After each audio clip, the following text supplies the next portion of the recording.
Viewers break ਤੋਂ ਬਾਅਦ ਤੁਹਾਡਾ ਸਵਾਗਤ ਹੈ ਜੀ। ਡਾਕਟਰ ਸਾਹਿਬ ਹੁਣ ਸਾਡੇ ਦਰਸ਼ਕਾਂ ਨੂੰ ਦੱਸੋ ਅੱਜ ਦੇ ਦਿਨ ਦੀ ਕੀ ਇਤਿਹਾਸ ਕਹਿੰਦੇ।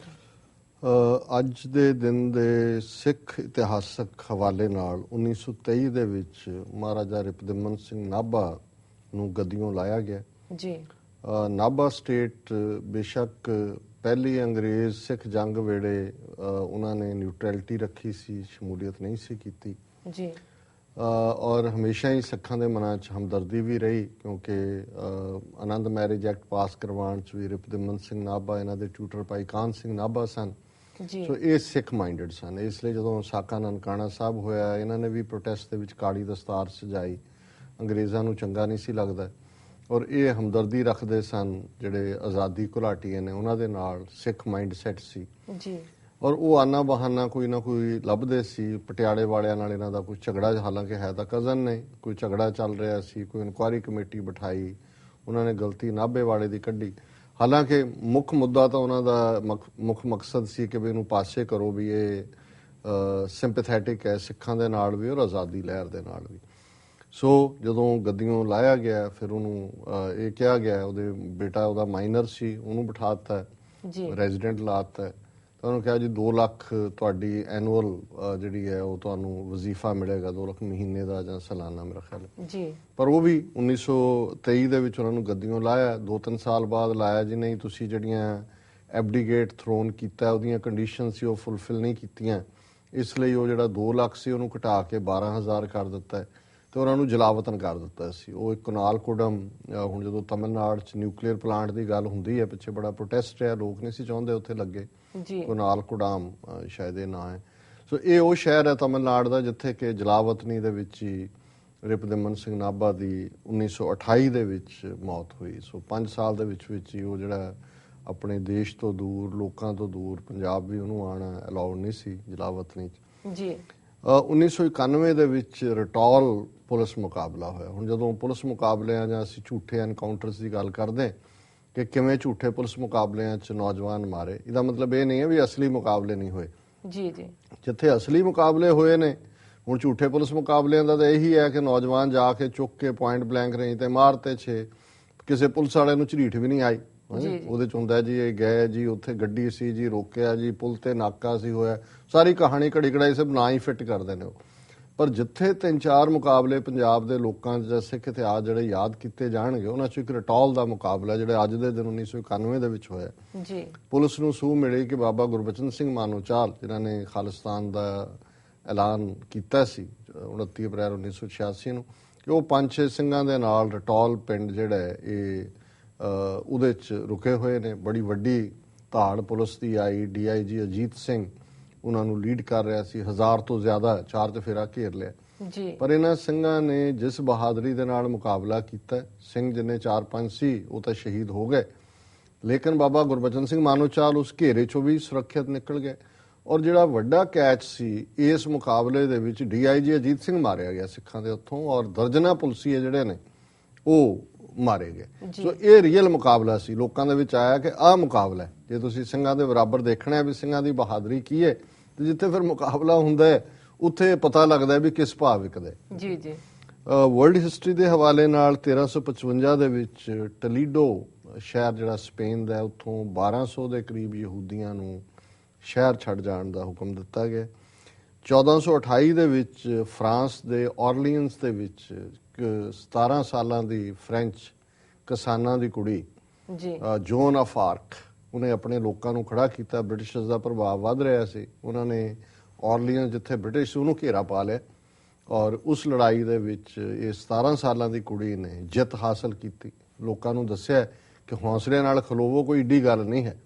ਬਾਅਦ ਦੇ ਵਿੱਚ ਭਾਵੇਂ ਉਹਦੇ ਤੇ ਉਹਨੂੰ ਵਿੱਚ ਬਣਾ ਕੇ ਔਰ ਬਾਅਦ 'ਚ ਉਹ ਕੈਪਚਰ ਹੋਈ ਕੁਝ ਸਮਾਂ ਬਾਅਦ ਔਰ ਅੰਗਰੇਜ਼ਾਂ ਨੇ ਉਹਨੂੰ ਜਿਉਂਦਿਆਂ ਹੀ ਬਰਨ ਐਟ ਦਾ ਸਟੇਕ ਕਰ ਦਿੱਤਾ ਸੀ ਡਰਾਮੇਬਾਜ਼ੀ ਕਰਕੇ ਜੀ। ਲੰਡਨ ਦੇ ਵਿੱਚ 1663 ਦੇ ਵਿੱਚ ਪਹਿਲਾ ਥੀਏਟਰ ਰਾਇਲ, ਜਿਹਨੂੰ ਰਾਇਲ ਥੀਏਟਰ ਕਹਿੰਦੇ ਨੇ, ਉਹ ਖੁੱਲ੍ਹੇ।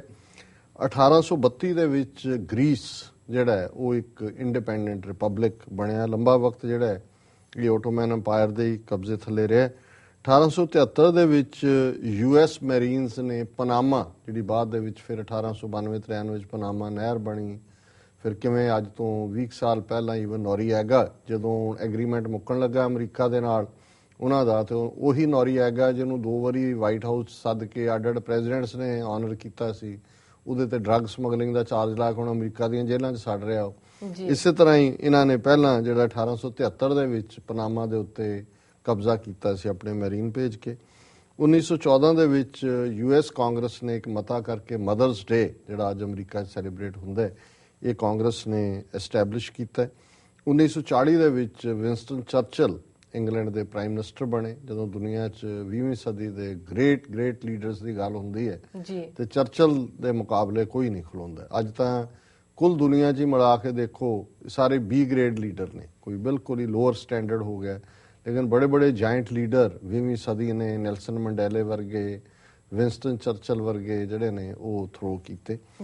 1945 ਦੇ ਵਿੱਚ ਸੈਕੰਡ ਵਰਲਡ ਵਾਰ ਦਾ ਖਾਤਮਾ ਹੋਣਾ ਸ਼ੁਰੂ ਹੋਇਆ ਕਿਉਂਕਿ ਜਰਮਨ ਨੇ ਸਰੈਂਡਰ ਕਰ ਦਿੱਤਾ। ਉਹਨਾਂ ਦੀ ਹਾਰ ਹੋਈ, ਮਾਸਕੋ ਦੇ ਵਿੱਚ ਫਸ ਗਏ। ਜਾਪਾਨ ਅਜੇ ਅੱਗੇ ਵਧ ਰਿਹਾ ਸੀ ਕਿਉਂਕਿ ਬਰਮਾ ਵੀ ਜਾਪਾਨ ਦੇ ਕੰਟਰੋਲ ਤੋਂ ਭਾਵੇਂ ਨਿਕਲਿਆ ਹੀ ਸੀ, ਬਟ ਅਜੇ ਜਾਪਾਨੀ ਬਹੁਤ ਸਾਰੀਆਂ ਥਾਵਾਂ ਤੇ ਇੰਟਰੈਂਚ ਸੀ। ਤਾਂ ਜਰਮਨ ਨੇ ਸਰੈਂਡਰ ਕੀਤਾ ਤੇ ਅਮਰੀਕਾ ਨੇ ਫਿਰ ਥੋੜੀ ਦੇਰ ਬਾਅਦ ਹੀਰੋਸ਼ੀਮਾ ਨਾਗਾਸਾਕੀ ਜਾਪਾਨ ਦੇ 2 ਸ਼ਹਿਰਾਂ ਤੇ ਬੰਬ ਸੁੱਟ ਕੇ ਜਾਪਾਨ ਨੂੰ ਵੀ ਸਰੈਂਡਰ ਕਰਨ ਤੇ ਮਜਬੂਰ ਕਰ ਦਿੱਤਾ।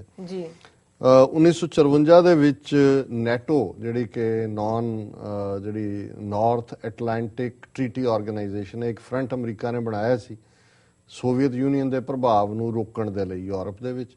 ਉਹਨੇ ਸੋਵੀਅਤ ਯੂਨੀਅਨ ਨੇ ਵੀ ਅਰਜ਼ੀ ਦਿੱਤੀ ਕਿ ਜੀ ਜੇ ਯੂਰਪ ਦੀ ਹੈ ਇਹ ਨਾਰਥ ਐਟਲਾਂਟਿਕ ਟ੍ਰੀਟੀ ਆਰਗੇਨਾਈਜੇਸ਼ਨ ਤੇ ਮੈਨੂੰ ਵੀ ਮੈਂਬਰਸ਼ਿਪ ਦਿਓ। 1954 ਜਦੋਂ ਉਹਨਾਂ ਦੀ ਮੈਂਬਰਸ਼ਿਪ ਐਪਲੀਕੇਸ਼ਨ ਆਈ ਤੇ ਅਮਰੀਕਾ, ਫਰਾਂਸ ਔਰ ਇੰਗਲੈਂਡ ਨੇ ਉਹ ਰਿਜੈਕਟ ਕਰਤੇ। ਉਹਨਾਂ ਨੇ ਕਿਹਾ ਜੀ ਉਹਦੇ ਨੈਟੋ ਬਣਾਈ ਤੁਹਾਨੂੰ ਜਿਹੜੀ ਹੈ ਉਹ ਇੱਥੇ ਕਿ ਰੱਖਣ ਲਈ ਜਿੰਨੇ ਕਿ ਤੁਸੀਂ ਹੈਗੇ ਹੋ, ਤੁਹਾਨੂੰ ਥੋੜੀ ਵਿੱਚ ਵਾੜਨਾ ਸੀ।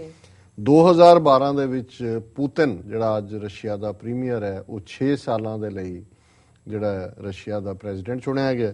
2018 ਤੱਕ ਹੁਣ ਇਹਦੇ ਨਾਲ ਹੀ ਡੀਲ ਕਰਨਾ ਪਏਗਾ ਔਰ ਇਹਦਾ ਇਹ ਡ੍ਰੀਮ ਹੈ ਕਿ ਜਿਵੇਂ ਸੋਵੀਅਤ ਯੂਨੀਅਨ ਦੀ ਪਹਿਲੀ ਗਲੋਰੀ ਸੀ ਉਹ ਵਾਪਸ ਲਿਆਣੀ ਹੈ।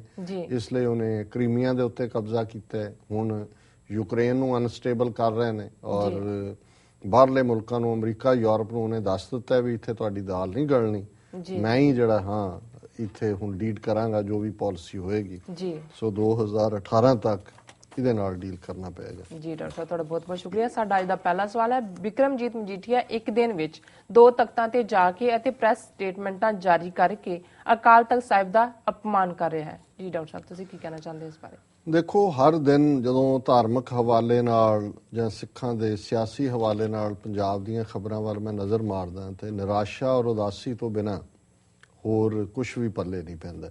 ਜੀ ਕਿਵੇਂ ਇਸ ਐਰੋਗੈਂਟ ਬੰਦੇ ਨੇ, ਜਿਹਨੂੰ ਮੈਂ ਬਿਕਰਮਜੀਤ ਮਜੀਠੀਆ ਉਰਫ ਰਾਮ ਰਾਏ ਹੀ ਲਿਖਦਾ ਜਾਂ ਕਹਿੰਦਾ, ਅਪਮਾਨ ਕੀਤਾ। ਕਿਵੇਂ ਹਜ਼ਾਰਾਂ ਬੇਗੈਰਤ ਲੋਕ ਜਿਹੜੇ ਉਸ ਇਕੱਠ ਸਨ, ਜਿਹੜੇ ਅਰੁਣ ਜੇਤਲੀ ਦਾ ਗੁਣ ਗਾਇਨ ਉਹਨੇ 10ਵੇਂ ਪਾਤਸ਼ਾਹ ਦੀ ਬਾਣੀ ਨਾਲ ਖਿਲਵਾੜ ਕਰਕੇ ਕੀਤਾ, ਉਹਦੇ ਮਗਰ ਬੋਲ ਰਹੇ ਨੇ। ਕਿਸੇ ਨੇ ਇੰਨਾ ਵੀ ਹੌਸਲਾ ਨਹੀਂ ਕੀਤਾ।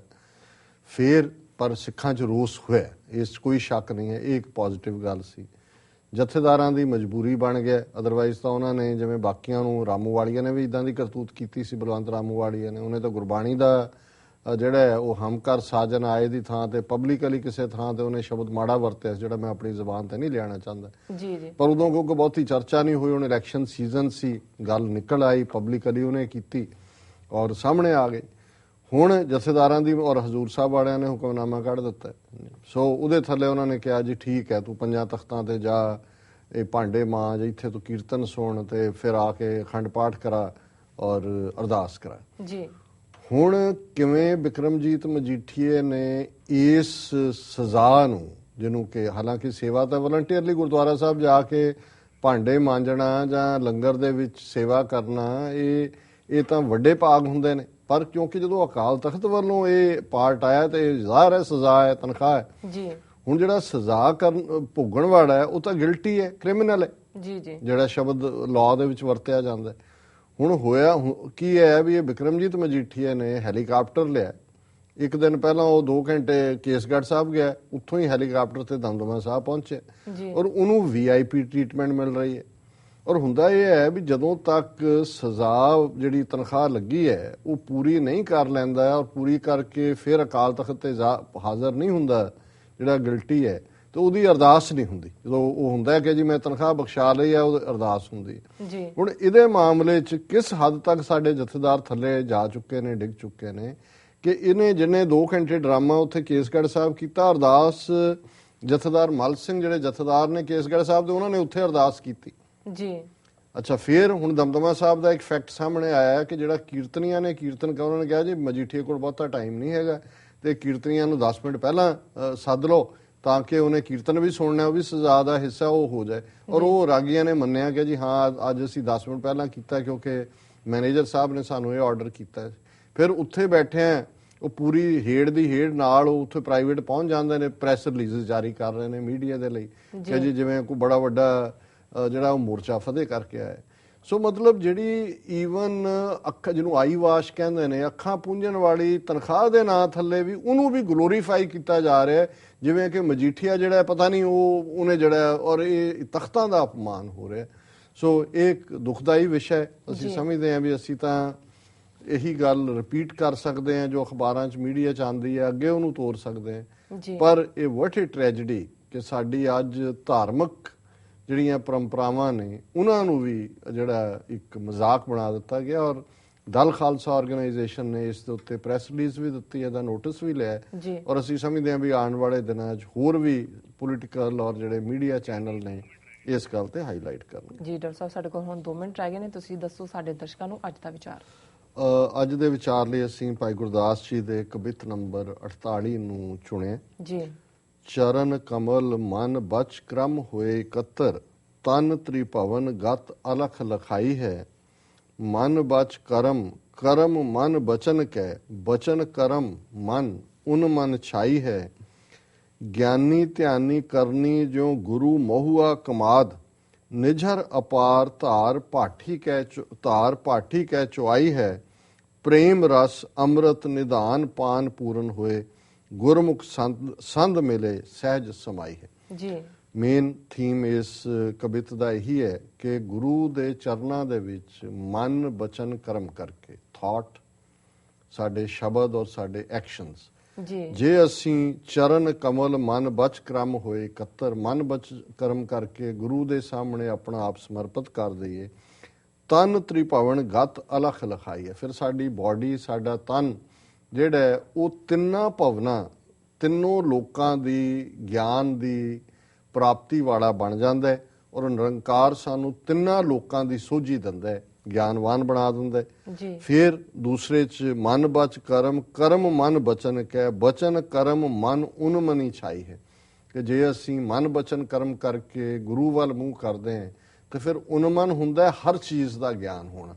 ਇਸ ਮਨ ਲੋ ਜੋ ਉਨਮਨ ਰਹੇ ਤੋ 3 ਲੋਕ ਕੀ ਬਾतें ਕਹੇ, ਕਿ ਉਸ ਨੂੰ ਹਰ ਗੱਲ ਦੀ ਸਮਝ ਹੁੰਦੀ ਹੈ।